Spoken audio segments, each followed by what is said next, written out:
ڕاگەیاندنی ڕێکخراوی مافی مرۆڤ سەر بە نەتەوەی گرتووەکان کە دەڵێ لە سێدەرەدانی خۆپێشاندانان لە ئێراندا سزای کوشتنی بە ڕازامەندی دەوڵەتە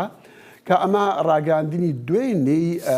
ئاژانسی مافی مرۆڤ بوویان لە نەتەوەی گرتووەکاندا و لە کۆنفرانسێکی ڕۆژنەمەوانیدا ئەم ڕاگەاندنە دوێنێ درا لە نەتەوەی گرتووەکان باجێ لەم راپۆرتە بگرین کە باسی پێشێلی مافەکانی مرۆڤ بکەن بەداخەوە لە دەرهێنان بەم دەڵێن کە راپۆرتەکە ئامادە نییە بابچین میوانێکمان هەیە بوو بۆ ئەو پەیامەی کە نەتەوەی گرتووەکان و ڕێکخراوی مافی مرۆڤی نەتەوەی گرتووەکان دەڵێ کە ئەم سزانە بە ڕەزامەندی دەوڵەت دەکرێن بۆ وەڵامی ئەم پرسیارە و چەند پرسیارێکی تر میوانداری خانم سۆڵماس دوورودی چالاکوانی مافی مرۆڤ لە سوید دەکەین. سوپاس ئەم کاتت باش. ڕاگەاندنی ڕێکخراوی مافی مرۆڤ ڕنگدانەوەی ڕووداوەکانی ناو ئێرانن کە باس لە پێشێلی مافی مرۆڤ و زیندانی و لە سێدەرەدان دەکەن. ئەم کاتتان باش، سپاس بۆ ئەم دەرفەتە. دیارە باسی سزای کوشتن بە ڕەزامەندی دەوڵەتتان کرد کە ئەوە دەتوانم بێژم جگەلەوەی کە خۆیان بڕیارەدەن خۆشیان بەڕێوەی ئەبن. ئێدامکردن یەکێکە لەو سزایانەی کە کۆماری ئیسلامی ئێران هەر لە سەرەتای هاتنە سەرکاریەوە بۆ سەرکوتکردنی ناڕزایەتیەکان بەکاری بردووە. دیارە بەگشتی سزای کوشتن یەکێک بۆ لەو شێوازانەی حکوومەتی ئێران لە زۆر بوار بەرامبەر بە هەموو ئەو کەس و دیاردانەی کە خۆیان بە باشیان نەزانیوە بەکاریان هێناوە. لە ئێرانی ژێر دەستی حکوومەتی ئیسلامیدا زۆر کەس بە هۆکاری جۆرا و جۆر ئێعدام کراون کە زیاترینیان و دیارترینیان نەیارانی سیاسی حکوومەت بوون کە لە ڕێژەیەکی زۆری بەداخەوە لە کوردستان ڕوویداوە و قوربانیەکی زۆری لە کوردستان بووە. دیارە نمونەی دیکەش زۆرن کە دەستگای قەزایی حکوومەتی ئێران بۆ چارەسەرکردنی خەسارە کۆمەڵایەتیەکان یان لادان لە یاساکانی خۆیان خەڵک بە سزای مەرگ گەیاندووە. لە ڕاستیدا حکوومەتی ئێران هەمیشە کوشتن، زیندانی و ئەشکەنجەی بە بیانووی جۆرا و جۆر بەرامبەر بە دانیشتوانی ئێران بەکارهێناوە. لە راپۆرتێکی ئەمنستی کە چاوم لێکۆ لەم ڕۆژانە بینیم کە لە ساڵی 2022 بە شێوەی ناوەنجی ڕۆژی یەک کەس لە ئێران سزای مەرگ دراوە کە بەڕاستی ئەمە ڕێژەیەکی زۆر ترسناکە و نیشانی ئەدات کە کۆماری ئیسلامی ئێران ئەو حکوومەتە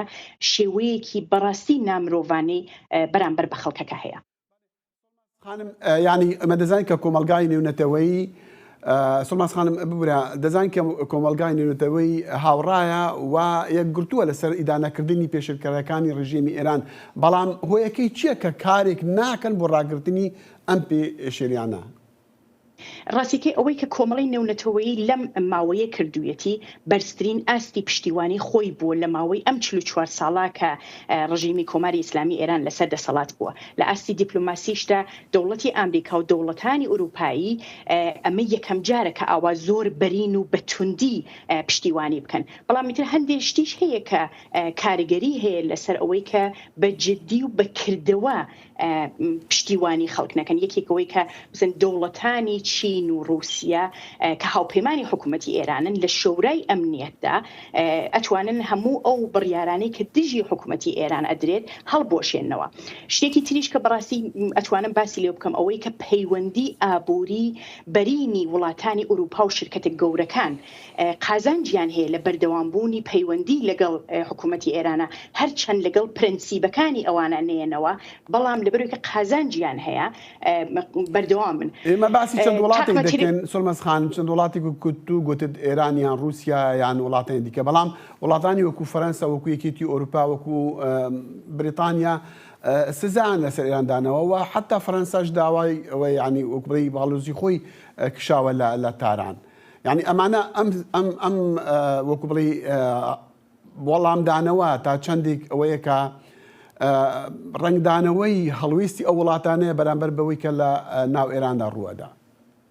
بێگومان ئەم ناڕزایەتی کە ئێستا لە ئێرانە بووە و هەموو ناڕزایەتیانی کە لە دەرەوەی وڵات بووە ئەو گوشارەی کە خراوەتە سەر ئەم وڵاتانە لە دەرەوە مەسەن بۆ نمونە من خۆم لە سویدا ئاژیم بە بەردەوامی فشارهێنانە سەر دەستگاکان سەر حیزبەکان یعنی ئەمە کارەگەری بووە بەڵام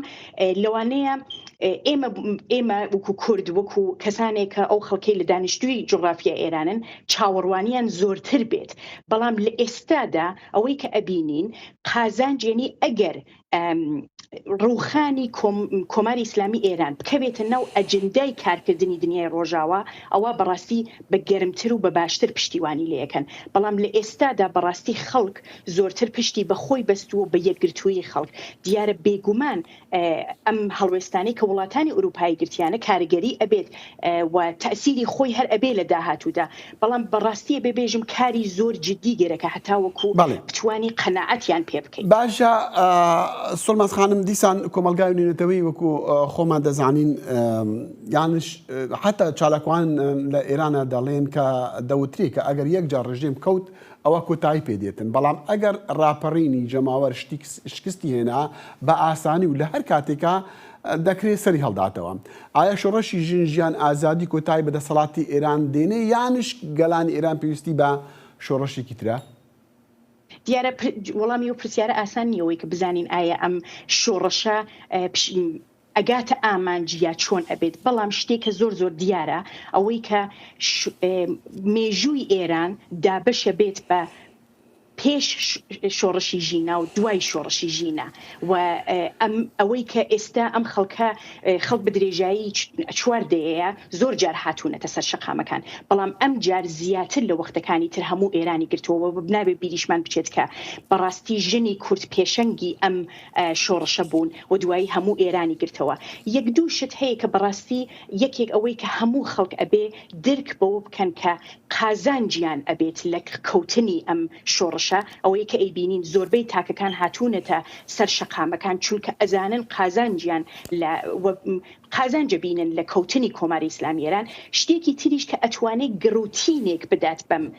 شۆڕشە ئەوەیە کە چون ئێستا لە دەورەیەکی هێمنی خۆیەتی لە سەرەتا زۆر گڕوتینی هەبوو ئێستا لە دەورەیەکی هێمنی خۆیەتی بەڵام بمانەوێت و نەمانەبێت بۆ ئەوەی کە خەڵک تا ڕادەیەک لە دەستەبەربوونی مافەکانی خۆیان لە داهاتوودا دڵنیا بن بۆی کە گڕوتینێکی زۆر بدەن بە شۆڕشەکە بۆ نمونە نەتەوەژێر دەستەکان ژنان چینی هەژار کۆمەڵگای چینی هەژاری کۆمەلگا کەمینە ئاینیەکان و تەنانەت کۆمەڵی پەلکە زێڕینێش ئەبێت دڵنیا بن لە ڕەوتی داهاتووی ئەم ئاڵۆگۆڕە. خانم سڵماس دوورودی چالاکوانی مافی مرۆڤ لە سوید لەگەڵ دەنگی ئەمریکا بوو زۆر سوپاس وتەبێژی زۆر سوپاس بۆ ئێوە سپاس بۆ تۆش.